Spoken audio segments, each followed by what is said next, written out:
Olá, louvado seja nosso Senhor Jesus Cristo, para sempre seja louvado, glória ao Pai, ao Filho e ao Espírito Santo, como era no princípio, agora e sempre, amém.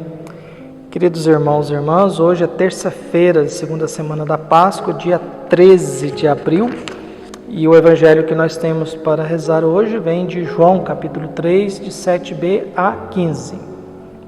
O Senhor esteja convosco, Ele está no meio de nós. Proclamação do Evangelho de Jesus Cristo segundo João. Glória a vós, Senhor. Naquele tempo disse Jesus a Nicodemos: Vós deveis nascer do alto. O vento sopra onde quer e tu podes ouvir o seu ruído, mas não sabe de onde vem nem para onde vai. Assim acontece a todo aquele que nasce do Espírito. Nicodemos perguntou: Como é que isso pode acontecer? Respondeu-lhe Jesus: Tu és mestre em Israel, mas não sabes essas coisas? Em verdade te digo, nós falamos daquilo que sabemos e damos testemunho daquilo que temos visto, mas vós não aceitais o nosso testemunho.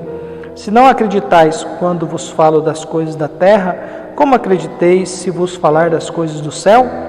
E ninguém subiu ao céu a não ser aquele que desceu do céu, o Filho do Homem. Do mesmo modo como Moisés levantou a serpente no deserto, assim é necessário que o Filho do Homem seja levado para que todos os que nele crê tenham a vida eterna. Palavra da salvação. Glória a vós, Senhor. Todos que nele crê tenham a vida eterna. Da mesma forma que toda vez que Moisés levantava a serpente no deserto, quem era ofendido por uma cobra era curado, continuava vivo, tinha vida. E agora Jesus propõe a Nicodemos que todo aquele que nele crê tenha a vida eterna. O diálogo com Nicodemos é esse contexto de Nicodemos, um homem satisfeito, angustiado, em busca de uma luz, vai à noite encontrar-se com Jesus.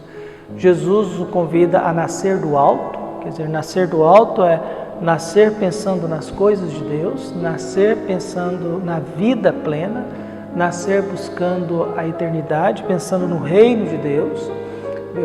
Nicodemos ignora isso, não sabe como que vai. Jesus usa a comparação do vento. Olha, você escuta o vento, você sente o vento, mas você não tem noção de onde ele vem, para onde ele vai, porque o vento está aí. Quer dizer, você não tem noção do Espírito, você não tem noção da presença de Deus na vida, você não pode controlar essa realidade. Nicodemos continua ignorando e Jesus curte com a cara de Nicodemos: escuta, mas você é mestre, não está entendendo isso? Eu estou falando do vento e você não está entendendo? Eu estou falando que você não pode mandar em Deus, mas você pode sentir Deus, que o Espírito pode influenciar em você, você pode escutar o barulho do Espírito, você pode escutar a força do vento do Espírito, mas você não pode dominá-lo, controlá-lo. E nascer do alto é nascer pensando nas coisas de Deus. Nicodemos continua mestre. E aí Jesus: como é que eu vou falar das coisas de Deus se eu falo das coisas da terra e você não entende? Como é que eu vou falar do reinado de Deus se você não entende o vento? Como é que eu vou falar de Deus se você não dá conta de entender aquilo que é o básico da vida? Como é que eu vou pedir a Deus alguma coisa se eu não estou entendendo na minha família, se eu não estou entendendo na minha comunidade, se eu não estou entendendo a mim mesmo? E Jesus está querendo dizer: como é que eu vou falar de Deus para você, do reinado, se você nem percebe o vento, se você nem escuta o vento? Por isso esse diálogo, essa insistência de Jesus com Nicodemos, viu?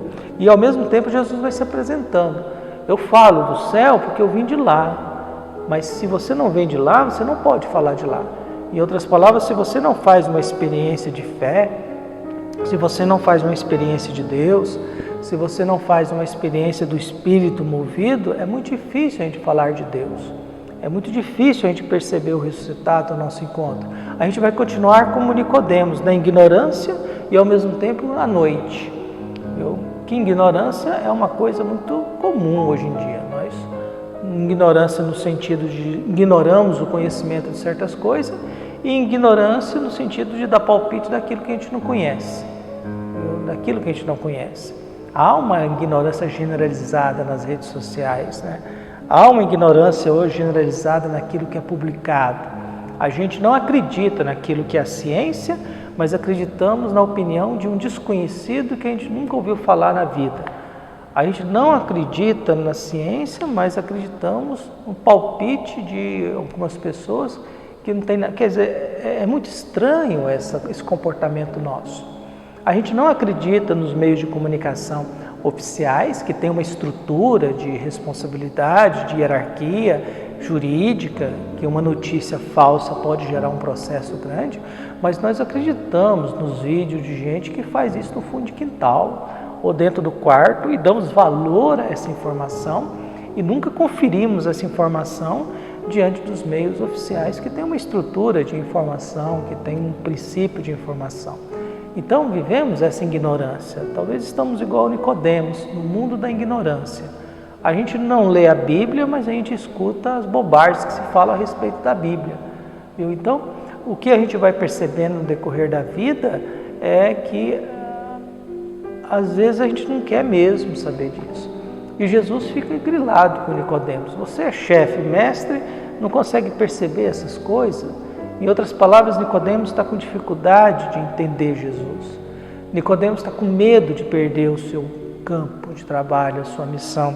Nicodemos está preocupado com isso. E Jesus vai revelando-se como Filho do Homem. Filho do Homem quer dizer é a humanidade de Jesus. Essa humanidade de Jesus será elevada. E para quem crê, terá a vida eterna. É interessante porque será elevado, quer dizer, Jesus vai ser crucificado e elevado, e morre. E é uma contradição. Como é que alguém que é pregado numa cruz morre e ao olhar para essa cruz, que é sinal de morte, eu vou ter a vida eterna? Ao olhar para esse crucificado, que me dá medo, que me assusta, que eu não consigo entender, que me gera tristeza, que me gera angústia, eu vou ter a vida eterna. E que vida eterna é essa? Que vida eterna é essa? O que é essa vida eterna? O que Deus quer com isso? Por que Deus quer viver com a gente eternamente? Afinal, por que Jesus veio e se submeteu a esta realidade aqui para nos salvar?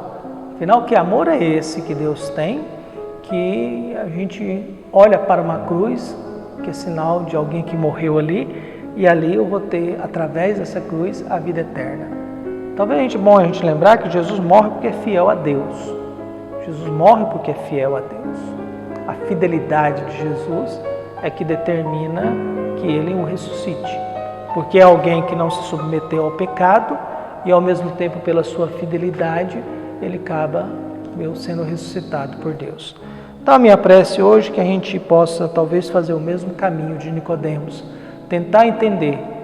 E que Jesus, quando não vê que a gente está meio com a cabeça dura, teimoso, que Ele puxa as nossas orelhas e que abra a nossa inteligência para a gente dar um pouco mais de passo na nossa vida.